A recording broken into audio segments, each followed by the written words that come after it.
Bonsoir. Bonsoir. Alors, une étude de l'Inspection générale des affaires sociales indique que 72% des IVG sont dus à des accidents de contraception, mais surtout 28% sont dus à des rapports non protégés. Est-ce que c'est pas un aveu d'échec?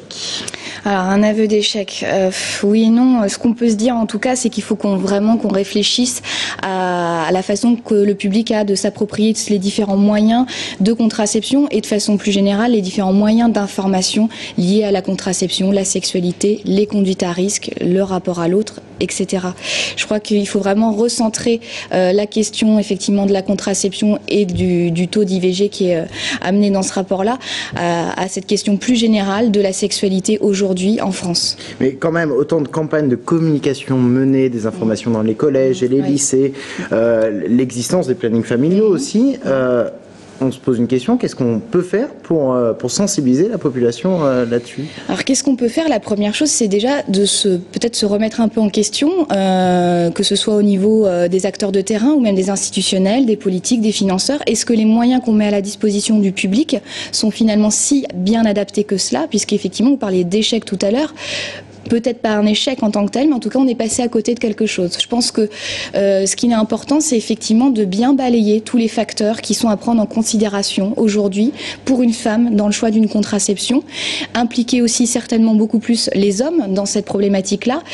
Créer du réseau. Justement, c'était l'objet des dernières campagnes d'information sur la contraception qui ont donné d'ailleurs des pubs, c'est pas des pubs, mais bon, des campagnes de communication, des spots assez amusants. C'est important de sensibiliser les hommes sur ce sujet-là. Complètement.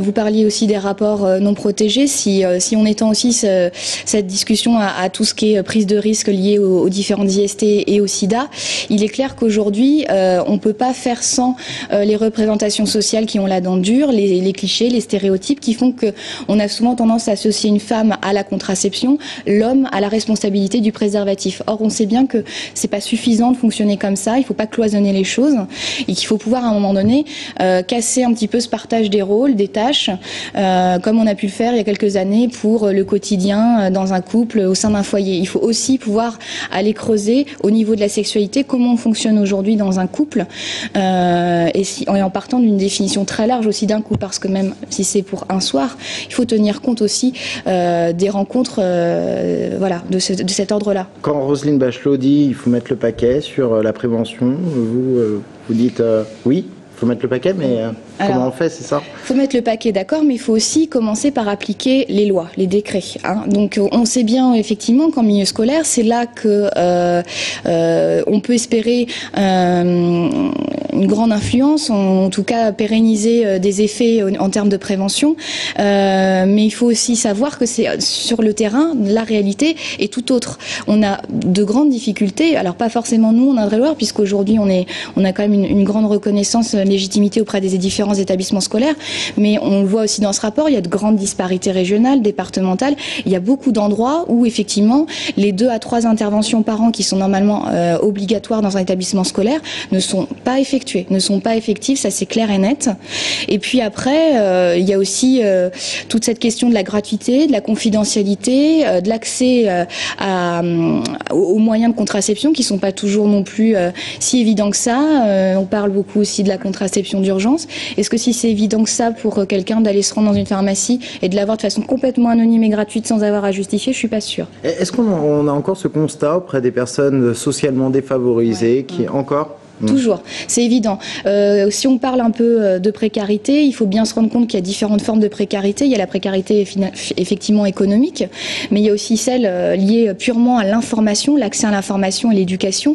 Et celle-ci, je dirais qu'elle est encore plus dévastatrice, puisque on s'aperçoit que les gens, même s'ils peuvent avoir connaissance de la démarche, c'est-à-dire je peux aller dans une pharmacie, je peux l'avoir gratuitement, souvent ils ont du mal à passer le pas ou à pousser la porte d'un planning familial, parce qu'effectivement l'accueil n'est pas forcément toujours adapté par rapport aux pharmaciens, par exemple, qui demandent une carte vitale. Dans certains endroits où on peut pratiquer l'IVG, pour les mineurs également, on insiste pour avoir une carte vitale dans certains cas, alors qu'on sait bien qu'aujourd'hui un mineur, il doit avoir cette possibilité-là de passer outre une autorisation parentale. Donc vous voyez, il y a différents exemples et cas de figure qui nous montrent que c'est pas si évident que ça, et ça c'est le public qui nous le dit. Pour finir, l'IVG en 2001 passait de 10 à 12 12 semaines de grossesse. Enfin, on peut pratiquer aujourd'hui l'IVG jusqu'à 12 semaines de grossesse. Quel bilan faites-vous de ces années entre 2001 et aujourd'hui où on a pu pratiquer à 2 semaines supplémentaires?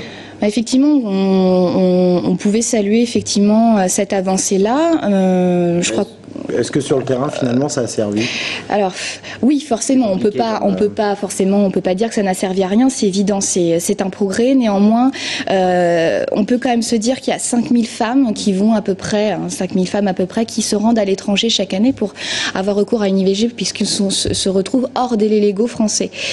Pourquoi? Parce que la plupart, donc je vais donner un autre chiffre, 3 femmes sur 10 qui se retrouvent dans cette situation-là, le font parce qu'elles se sont retrouvées avec des délais d'attente tellement importants que les 12 semaines ont été franchies. On se retrouve effectivement avec des structures qui sont parfois débordées, des délais d'attente très longs. On sait bien aussi que d'un point de vue tarifaire, l'IVG, c'est pas du tout avantageux pour les professionnels médicaux. Donc il y a aussi des freins clairement qui sont posés par rapport à cette pratique-là au niveau des médecins ou des gynécologues qui sont habilités à le faire. Eva Gillard, merci beaucoup d'être venue nous apporter vos explications sur ce plateau.